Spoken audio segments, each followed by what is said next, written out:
Hi, my name is Richie Pagkalinawan. I'm an operations head. So I'm an investor for the upcoming Tower 2 of TIERRA Lorenzo Lipa. With me today is my daughter.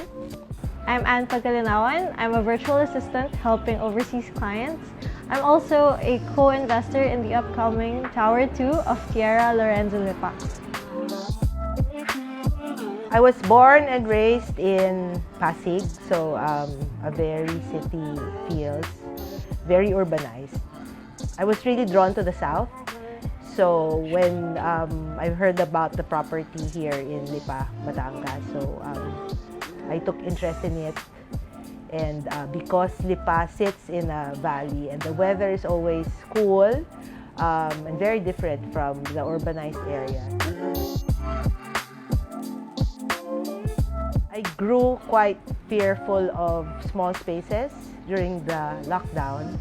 But when I saw the amenities and when I saw the building itself, where it had high ceilings and it was very airy and spacious, so I admired it. So yeah, I got interested. I remember one day my mom came up to me and she's like, "Hey, let's go to this property in Lipa. Your ninang's there. Let's just go, just to see." I was like, "Sure, let's go ahead." So we drive up here and I was like, "Oh, this seems really cool." The place, the area, I saw how close it was to the malls, to, you know, as a young millennial, you always want to be near where the hustle and bustle is.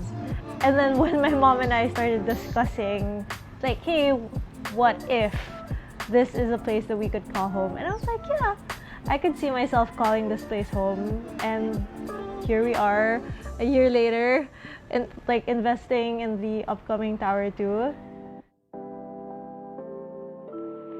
Investing in a property like this, you really have to figure out how you're going to make use of it. But for me, I feel like this is a good chance for me to move out, to stay in a different place, to push myself to be better. So I really see myself staying here like at least 6 times a week. What I could think of or what I could envision is, let's say, if we live there, we don't have to worry about, you know, the plumbing, about the roof, any leak or something, because the building administrator would be in charge of that. We don't have to worry about, let's say, leaving my daughter alone. Security is there 24/7, and we don't have to worry about securing the borders of the 4 corners of the house anymore. So it's one of the things that gets ticked from our checklist. So if you want to do independent kind of living.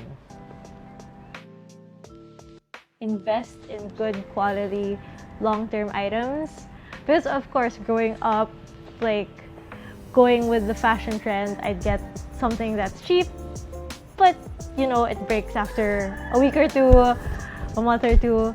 But especially now with me growing up, with me working, she really taught me how to choose items, choose properties, choose things that will last me, will last my next generation, and basically pass down to the family. She taught me to make sure that it only makes me happy, it also makes everyone else happy.